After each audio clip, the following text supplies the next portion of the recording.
കുതിരവട്ടം മാനസികാരോഗ്യ കേന്ദ്രത്തിൽ നിന്നും ചാടിപ്പോയ ദൃശ്യകൊലക്കേസ് പ്രതി വിനീഷ് പിടിയിൽ. മുംബൈ റെയിൽവേ സ്റ്റേഷൻ പരിസരത്തു നിന്നാണ് പ്രതിയെ പ്രത്യേക അന്വേഷണ സംഘം പിടികൂടിയത്. കഴിഞ്ഞ ഡിസംബർ 29-നാണ് കുതിരവട്ടം മാനസികാരോഗ്യ കേന്ദ്രത്തിൽ നിന്ന് വിനീഷ് രക്ഷപ്പെട്ടത്.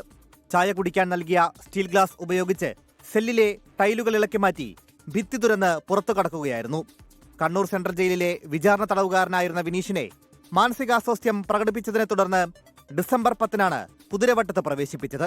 പ്രതി സംസ്ഥാനം വിട്ടെന്ന നിഗമനത്തിൽ കർണാടക ഉൾപ്പെടെയുള്ള അയൽ സംസ്ഥാനങ്ങളിൽ അന്വേഷണം നടത്തിയെങ്കിലും സൂചന ലഭിച്ചിരുന്നില്ല. ഒടുവിൽ മുംബൈ CST റെയിൽവേ സ്റ്റേഷൻ സമീപത്ത് നിന്നാണ് പ്രത്യേക അന്വേഷണ സംഘം ഇയാളെ വലയിലാക്കിയത്. മുംബൈയിൽ നിന്ന് പിടികൂടിയ ഇയാളെ ഉടൻ കേരളത്തിലെത്തിച്ച് കോടതിയിൽ ഹാജരാക്കും.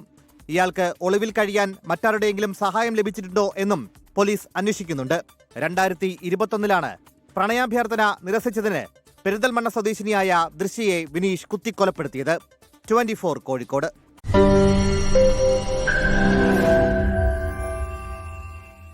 ലോകത്തെവിടെയായാലും ഏത് സമയത്തും 24 വാർത്തകളും ഓഗ്മെന്റഡ് റിയാലിറ്റി പാക്കേജുകളും എക്സ്പ്ലെയിനറുകളും വിശദമായി കാണാൻ ഞങ്ങളുടെ യൂട്യൂബ് ചാനൽ നിങ്ങൾക്ക് സബ്സ്ക്രൈബ് ചെയ്യാം.